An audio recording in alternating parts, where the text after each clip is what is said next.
The Gnostic Film and Television Podcast. Hello, welcome to the Gnostic Film and Television Podcast. I'm your host, Scott Chambers.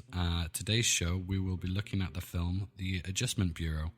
I'm really happy to have 434 joining me today. We get into quite a lot of topics, not just the Adjustment Bureau. We talk about psychedelics, the nature of reality, all weird and wonderful metaphysical ideas. Hope you enjoy the show. Thank you for joining me today, Peter. Would you mind just telling my listeners what 434 is? Oh, this will be difficult to make it short. So basically, 434 is a set of values transmitted to us through some sort of a psychedelic portal. The messages are sent by psychedelic entities, and 434 represents the values of love, joy, and hope. They're supposed to be the foundations of human life. And I was the precursor to that, and I was told that with 434 messages, I'll start something very, very important.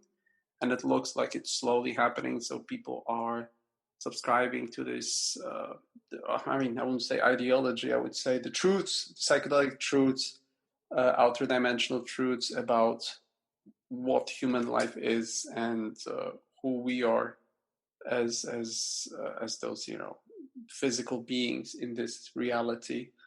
That's the long explanation. The short explanation would be YouTube. 434 is a YouTube channel and a few other social media accounts where I upload videos about these messages. So, do you have any experience with Gnosticism then, or Gnostic ideas? What do you understand through Gnosticism? Well, a really simplified version of it is that Gnosis is Greek for knowledge, where you've basically had a peek behind the wizard's curtain, or you've left Plato's cave. Basically, it means that you know that there is a spiritual realm that transcends this reality. You know of God, basically. That's a really simplified version of it, though. I'll tell you my story in regards to Gnosticism. Like you, I've taken my fair share of psychedelics, and I was under the assumption that it was all just an exploration of the mind and psyche, and it could still very well be, but on one of my trips, I could see this language. It looked alien, but it was clearly a real language, and I didn't think much of it at the time. But I had this feeling that this was a part of knowing that God was real, or knowing that the spiritual realm was real. That there is something beyond this reality, and it was just like, I don't know. It was kind of like waking up. I wonder that's why people say spiritual awakening. It felt like I'd remembered that. I remembered that there is a God, that I remembered that I had a soul, basically, that there is a truth to this. But, acid is acid, LSD is LSD, in terms of, I don't know, it wore off, and I just went back to my normal way of thinking.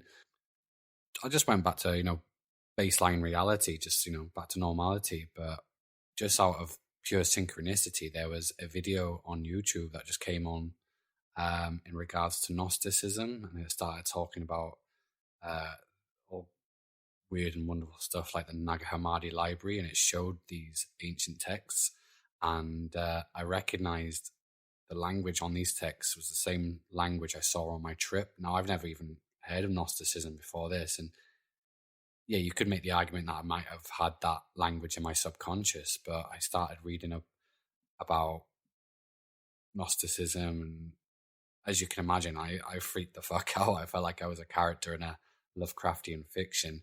And then I made the obvious connection between psychedelics and spirituality, and I realized that these psychedelics are possibly a gateway to the spiritual realm, and that these machine elves that you talk about might have been behind the experience on my trip. So I put machine elves into YouTube, and I found your videos, and that's why I invited you onto the show, because I think you've had gnosis. I think you've had knowledge of the divine. I think it's modern day Gnosticism that you've experienced.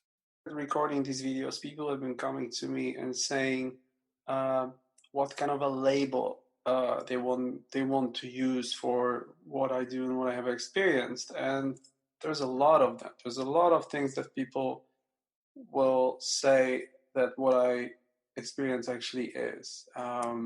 They call it many things, and I actually had a problem with this myself for a long time. And even if you ask me now, like you just asked me a moment ago, what 434 is, I've been doing this for two. I mean, I've been communicating with these machine elves for almost 6 years now, 5.5 years. But it's really you can use a simple definition of you're tripping on mushrooms and then you have visions and contact with strange psychedelic entities, but it goes so much further than that. And I think for me the defining moment was when I met the energy, which we call God.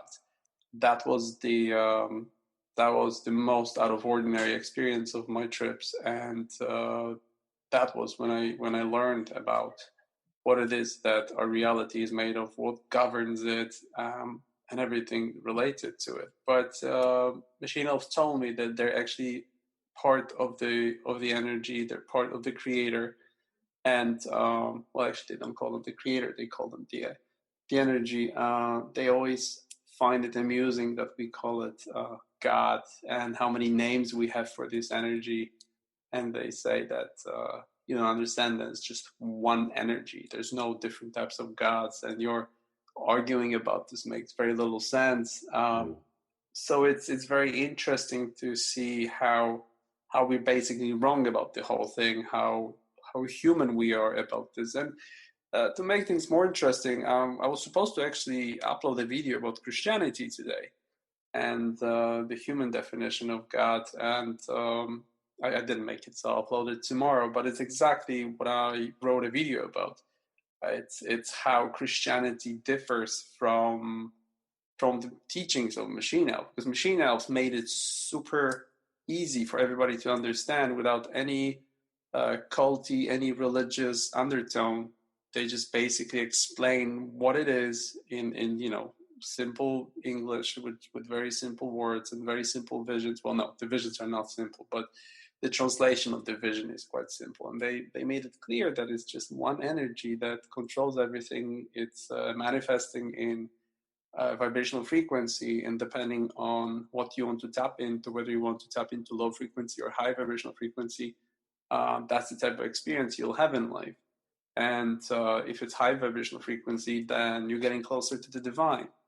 And if you tap into the low frequency, then you get closer to what we call, the devil or whatever the low frequency is. They've never told me anything about any negative or any type of evil entities. They also have a different definition of evil, but they let me get in contact with the divine, whether we call it God or the energy, whatever that is. I think it's fascinating how courageous you've actually been with the exploration of these compounds and of consciousness in general. Though I haven't seen any entities myself, I just knew that they were the ones that triggered the visions, or I suspect they were the ones. And I think I don't need to take them myself anymore. I think it was Alan Watts who said, once you get the message, hang up the phone. And I didn't just hang up the phone. I smashed it up and ripped the fucking cord out the wall because I was that terrified. It was enough for me to be. That's all I needed to know. I don't feel like I need to take any more. I had an opportunity while I was traveling through a dimension. They showed me, if you would like, we'll show you the depth of your mind. We'll tell you how deep it goes. And they show me what a human mind is made of, what consciousness is made of. And I was shown those deep layers upon layers of, it's difficult to say what it was. It's, what we consider ourselves to be, what defines me. It's basically just this outer layer, this thing outside. And I was shown that there's many, many more layers beneath it. And they said, if you want to, we can dive into that. And I was going through something trivial, something, I don't know, like my past girlfriends or whatever. And I said, no, I don't want to. The truth is that it was so horrifying to see the depth of this consciousness that I realized that I'm not ready for this, because it would probably completely change my understanding of myself, and probably would have, that would have been, I can imagine that would have been probably a very difficult trip. and I didn't feel like I wanted to do that. I had a lot of fun. I enjoyed it, and I thought this is some serious stuff, and I never went there. So there's much more that I could have done, but I didn't do it. But I'm planning on doing more definitely in the future. Yeah, I mean, psychedelics aren't for everyone, but they've really helped get my head sorted. And it's not like every trip was pleasant, but I do think that they're beneficial. For example, in my case, I spent 30 years cleaning up a room, and the room was almost clean. There were a few things like, I don't know, you had to paint the walls, that kind of stuff. And right in the middle of a wall, there's a tiny door. And you think, okay, I've never opened that door. Let me try. And then you open the door. It turns out that the door opens to a giant castle filled with just clutter and items. And turns out that you not only have to clean this up, but you also have to learn why the door is there and why you have all this stuff behind this tiny wall and this tiny room. So that's how I see psychedelics. It's basically you living in this tiny room for most of your life until one day you decide to open this door, and it turns out that this room is nothing, that the whole existence is actually behind that wall. And then you go there and you realize that it's a giant, just a warehouse of things that you will not even have a chance to explore for the rest of your life. And that's what psychedelics are. So you can choose to stay where you are in the tiny room, just watch television, eat your fries or whatever, and then die at the age of 80, not knowing that there's a whole world behind this tiny door. Yeah. I mean, Terence McKenna actually said something similar. He says it's crazy that people go their whole lives having never experienced the psychedelic experience. Something along the lines of that. It should be intrinsic to the human experience. I've through my journey, I learned that there's so many people who are not ready to see the truth. Even not about the world, because that's a whole different aspect of reality. I mean, the whole world, the whole life is a lie. It's a giant designed lie for you to be asleep. But the truth about yourself, most people are busy with trivia that will help them distract themselves from themselves. It's the purpose of it is to stop interacting with oneself so that you don't really learn the truth about who you are. And that's the scary aspect of existence, not the fact that you don't want to go deeper in life, like things like philosophy or maybe psychedelics, but the fact that you will not even look in the mirror to understand what it is that you're made of. And if you don't ever learn what you're made of, that you don't really know what you have to give, you don't know what you want from life, you don't know what life has to offer.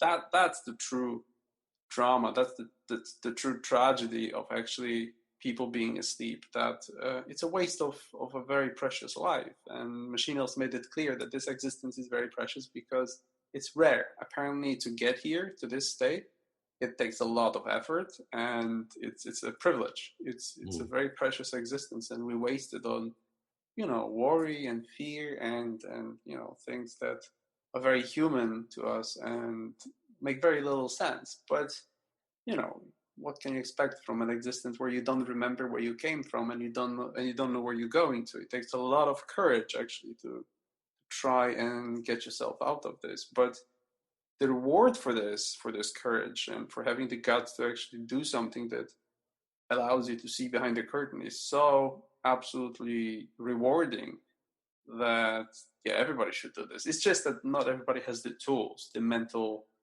capacity for that kind of stuff, and it's not for everybody. There's many people who don't have a strong psyche. They don't really.